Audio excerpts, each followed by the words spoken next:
रेखा शर्मा का ये संबोधन था, आप सुन लीजिए। इतने वोट डाले कि पंचकुला में एक हिस्ट्री बन जाए कि श्यामलाल बंसल से अधिक वोट नहीं पड़े, क्योंकि उन्होंने वो समय भी देखा है जब यहाँ पे बदमाशी थी कांग्रेस की, जब यहाँ बदमाशी थी बंसीलाल भजनलाल की और चंद्रमोहन की। उस समय के मुख्यमंत्री थे मनोहर लाल खट्टर। मनोहर लाल जी गए थे, हिसार के अंदर एक कार्यक्रम था और हिसार में संबोधन के दौरान उन्होंने चौधरी भजनलाल का नाम लिए बिना भ्रष्टाचार की बड़ी बात कह दी थी। ये अंदाज में सुनिए। अपने इस इलाके का कोई एक आदमी अपने नेता के बाद चंडीगढ़ चला गया कि जो मैंने फर्द बनवानी थी और पटवारी ने पीछे ले लिए। बोले कितने ले लिए? बोला 100 रुपये ले लिए। और तू कहां से आया है? हिसार जिले से आया हूं। कितना किराया लग गया? कि जी 100 आने का लग गया और 100 जाने का लगेगा। दोस्तों नमस्कार, मैं संजय मग्गू और मौजूद हैं देश रोजाना के डिजिटल मीडिया मंच पर। हरियाणा की सियासत के अंदर किसी समय बहुत बड़ा नाम रहे थे चौधरी भजनलाल। हरियाणा के अंदर लंबे समय तक मुख्यमंत्री रहे थे।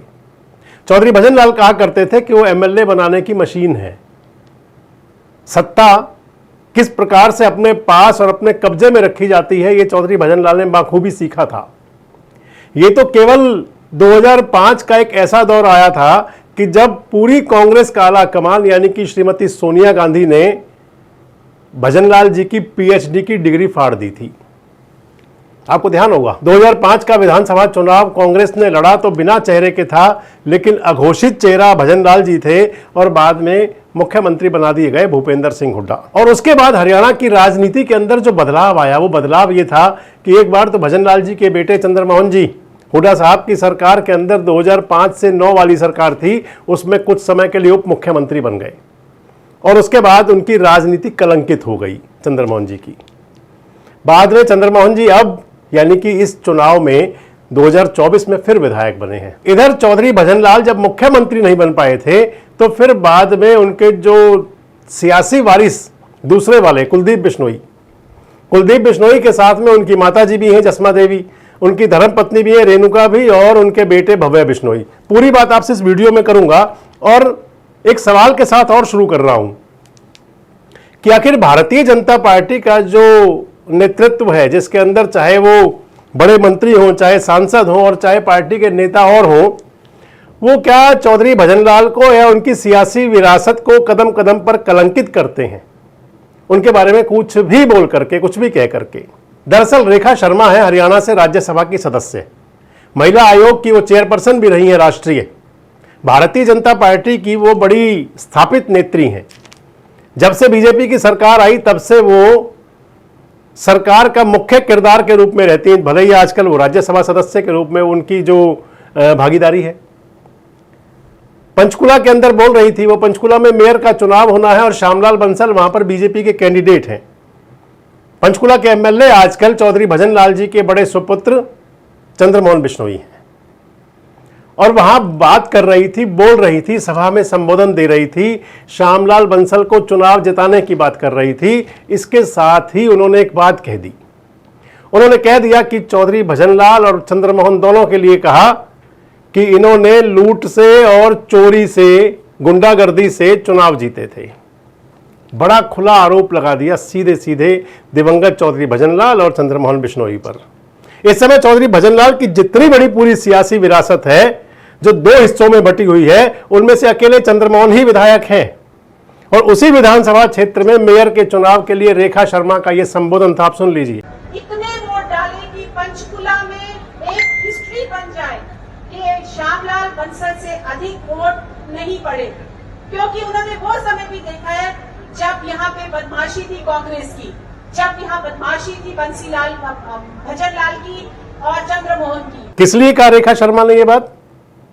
रेखा शर्मा इसलिए कह रही थी कि श्यामलाल बंसल भारतीय जनता पार्टी से 2-3 बार विधानसभा का चुनाव लड़े थे। जब आखिरी बार चुनाव लड़े थे तो उस चुनाव को श्यामलाल बंसल लगभग 25,000 के आसपास वोटों से हारे थे। और उसे लेकर के अब रेखा शर्मा कह रही हैं कि भजनलाल और चंद्रमोहन इन्होंने एक प्रकार से कह दें कि लूट और झूठ से चुनाव जीता था। यही अंदाज था कहने का उनका। ये पहली बार नहीं है। आपको ध्यान होगा हरियाणा के उस समय के मुख्यमंत्री थे मनोहर लाल खट्टर।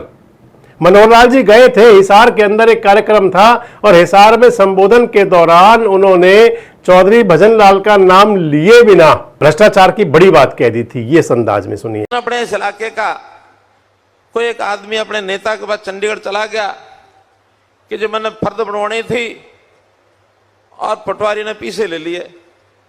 बोले कितने ले लिए? बोला 100 रुपये ले लिए।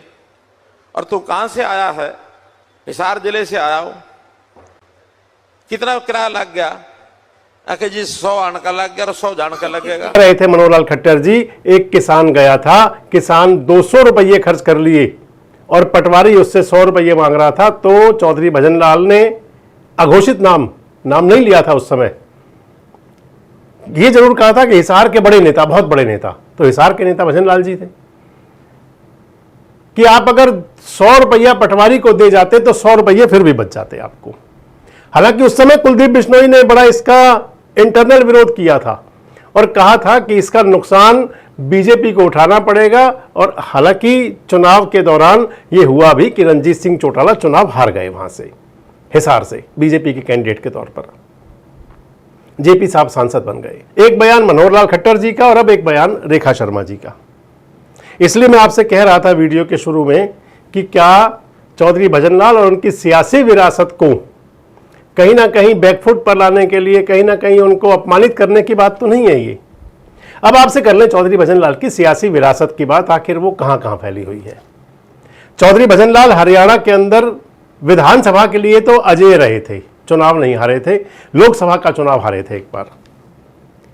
चौधरी भजन लाल आदमपुर के अंदर आप कहें तो आदमपुर के वो बादशाह थे, कभी भी चुनाव नहीं हारे। पहला चुनाव आदमपुर के अंदर भजन लाल जी का परिवार हारा, वो भव्य बिश्नोई हारे, वो 2024 में। इसके अलावा कभी नहीं हारे। चौधरी भजन लाल की राजनीतिक विरासत अगर मैं कह दूं तो उनके परिवार के अंदर, भजन लाल जी के परिवार में चंद्रमोहन विधायक बने, कुलदीप बिश्नोई विधायक सांसद रहे, जसमा देवी उनकी धर्मपत्नी भजन लाल जी की वो विधायक रहीं, कुलदीप बिश्नोई की धर्मपत्नी रेणुका बिश्नोई वो विधायक रही और भव्य बिश्नोई विधायक रहे। यानी कि परिवार के अंदर भजन लाल जी के अलावा 5 लोग और विधायक बने। आज की स्थिति ये है कि उस परिवार से अकेले चंद्रमोहन बिश्नोई कांग्रेस पार्टी के विधायक हैं पंचकुला से, और बाकी जो चारों लोग हैं वो कहीं ना कहीं इंतजार में है कि कुछ बात बने। और वो चारों लोग इस समय भारतीय जनता पार्टी में हैं, क्योंकि सभी कुलदीप बिश्नोई के साथ हैं। कुलदीप जी के साथ उनकी धर्मपत्नी भी है, उनकी पुत्र भी हैं और उनकी माताजी भी हैं। आजकल कुलदीप बिश्नोई विदेश दौरे पर गए हुए हैं। चंद्रमोहन बिश्नोई कह रहे हैं कि वो मानहानि का नोटिस दे रहे हैं रेखा जी को, रेखा शर्मा जी को। लेकिन बड़ा सवाल जो है वो यही है कि एक तो जिस व्यक्ति को दुनिया छोड़े हुए लंबा समय हो गया और सियासत के अंदर खासकर चुनावी हार जीत तो पता नहीं किस अंदाज में भी हो जाती है, लेकिन रेखा शर्मा जी ने जो संबोधन दिया और जिसके अंदर आप अगर चंद्रमोहन के लिए कहती तो एक बार बात वाजी मानी जाती, आपने सीधा इंगित किया चौधरी भजन लाल को। कहे तो बंसीलाल जी के लिए भी रही थी, लेकिन बात उनकी आकर के रुक गई चौधरी भजन लाल पे, और पिछला मैंने आपको बता दिया। इधर कुलदीप बिश्नोई भी अंदर खाने कहीं ना कहीं परेशान तो हैं कि उनकी दाल नहीं गल रही बीजेपी के अंदर, और फिर दूसरी तरफ ये अपमान के घूंट। चौधरी भजन लाल की जो सियासी विरासत है, इसकी राजनीति कौन से कदम पर आगे ले जाएगी, और क्या ये सब जो होता है ये केवल भावावेश में और कहने के लिए हो जाता है, और या फिर कुछ अंदर भी चल रहा है? कमेंट बॉक्स में जरूर बताएं। जुड़े रहे हमारे साथ, देखते रहें देश रोजाना। सब्सक्राइब करें देश रोजाना के YouTube चैनल को और नई वीडियो की नोटिफिकेशन पाने के लिए बेल आइकन जरूर दबाएं। अगर आप ये वीडियो Facebook या Instagram पर देख रहे हैं तो पेज को लाइक और फॉलो जरूर करें और ज्यादा से ज्यादा शेयर करें।